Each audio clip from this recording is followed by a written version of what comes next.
Netcasts you love. From people you trust. This is Twit. Jason Howell is here. Hello. Of TNT fame and all about Android. You scared me off last year. I'm sorry. The Galaxy Note. It's a 10-inch tablet. I was very intrigued. It has a stylus. Yeah. I'm not talking about the Note phone. This is the Galaxy Tab. Tablet, yeah. And you said you didn't like the screen that much. So we got the new edition, the 2014 edition, the Galaxy Note 10.1. Yeah. Here it is, ladies and gentlemen. Is it much different from last year's? I would definitely say so. So, yes, first of all, if you go to my YouTube review. You were scathing. Yeah, a lot of people did not like my review because I gave it a don't buy. But that was chiefly the screen.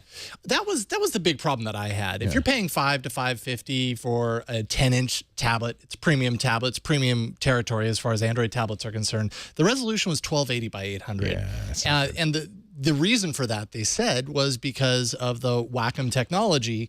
It just wasn't working with the higher resolution displays. Well, they've cracked that nut. This is actually twice the resolution, 2560 by 1600 resolution. Now And you're talking. I gotta say, the display on this is gorgeous. It's vibrant. They really solved that main complaint that I had. Yay. And it's just a solid, sharp-looking display. I see they've adapted some of the Note 3 styling. You've got the pleather, stitched pleather back. Yeah. So okay. So I actually like the You know what? the It's design easier to of this grip. more or less. It's totally fake leather. I mean, it's not even pleather because it's not cushiony. It's kind of like plastic that's been made to look like leather for the most part. You know, even right down to the stitching on the it's side, not which real is kind stitching? of cheesy. See, on the Note, it's No, real it's not. stitching. Oh, okay. No, All right. in this it's not. It's a total plastic overlay. Right. But it has a nice grip to it. And from afar, if you're in the business world and you want a tablet that looks a little bit more professional, I guess, if that's important to you, people are going to look at it and they're probably going to be tricked enough, from afar, if that's important to you.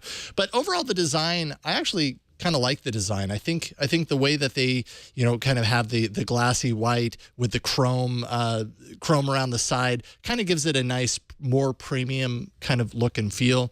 They changed it this time around to put the S Pen up at the top, which I actually liked a lot more than down in the bottom. I felt down in the bottom, you kind of had to go out of your way to get it. Here, you're already holding it in landscape anyways. It's just right there. You just pull it.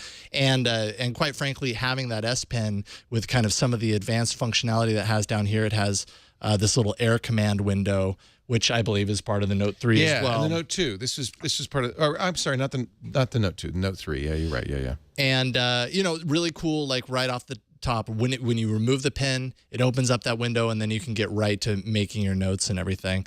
You can also pull that up on the S Pen. There's a little button on the side here.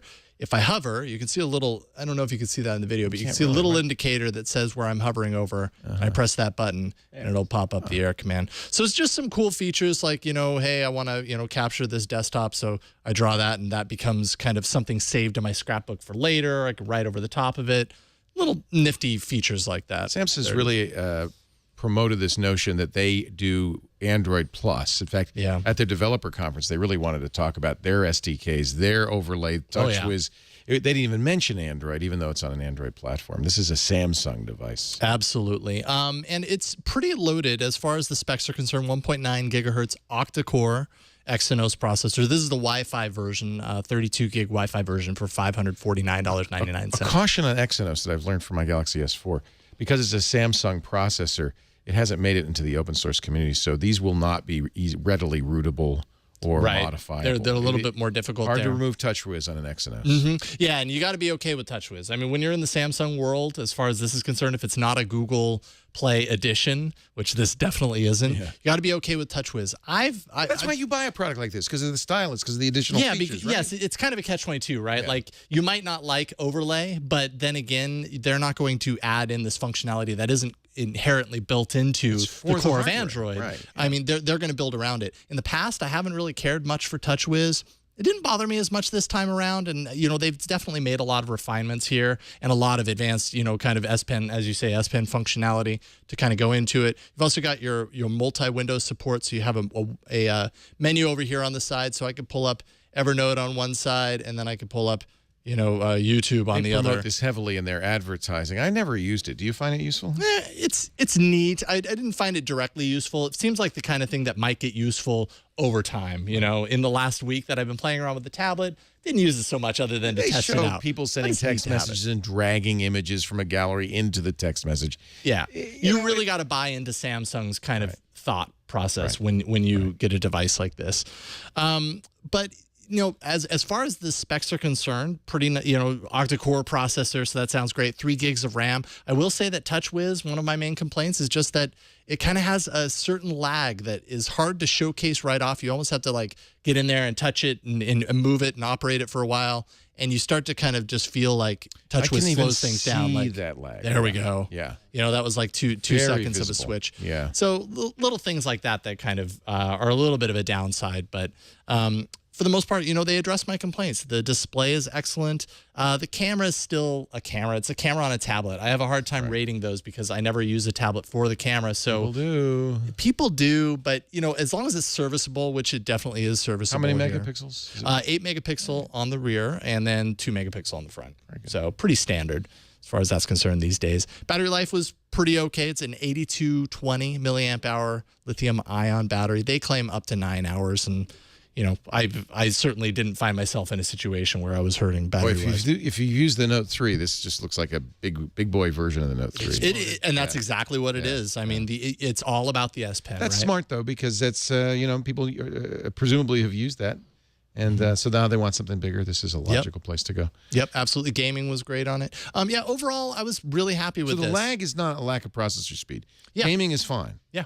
It's just something else going on. I found gaming, and I was all the playing pixels. I don't know. Yeah, I was playing Riptide GP2, which has a lot of moving parts. It's a really great way to test kind of graphics performance on Android. Dead Trigger 2, and I thought they played really smoothly, and this was a lot of fun to game on. So it comes down to that TouchWiz overlay, which I just feel like it slows things down. You love it or you hate it. Yeah, exactly.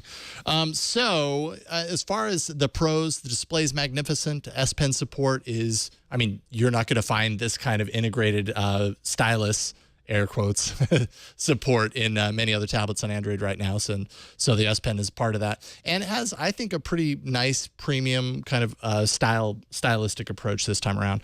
Cons, performance lags and stutters in some places, typically TouchWiz. The camera, but what are you going to do? It's a tablet. And then it is pricey, $550 for the Wi-Fi model.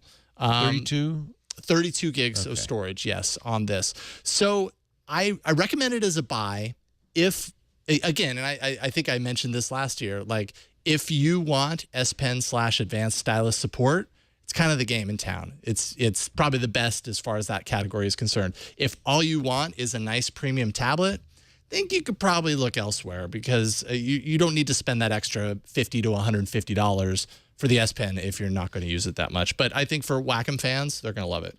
The good news is they've addressed the issues you had with last year's absolutely screen. They have. And so it's high resolution. It looks great, which last year's did not. Yeah. There you go, the Galaxy Note 10.1. And did you say buy? Did you say try? I say buy. You say buy. Yeah, particularly for Wacom fans or people interested in the S Pen. Yes, buy. Jason Howell tonight, all about Android. That's right. There were some big Google Plus announcements today, so we'll be watching. That'll be interesting. And then It's an interesting time of Nexus year 5. for Android. No Nexus 5. Man, still waiting. We want. No I Kit want to Kat. believe. Come on, I believe. Give me my next phone, Google. I'm dressing as a Nexus 5 for Halloween. Ooh, that's a good idea. I'll be invisible. Yes. I don't exist. Vapor. I vapor. Yes.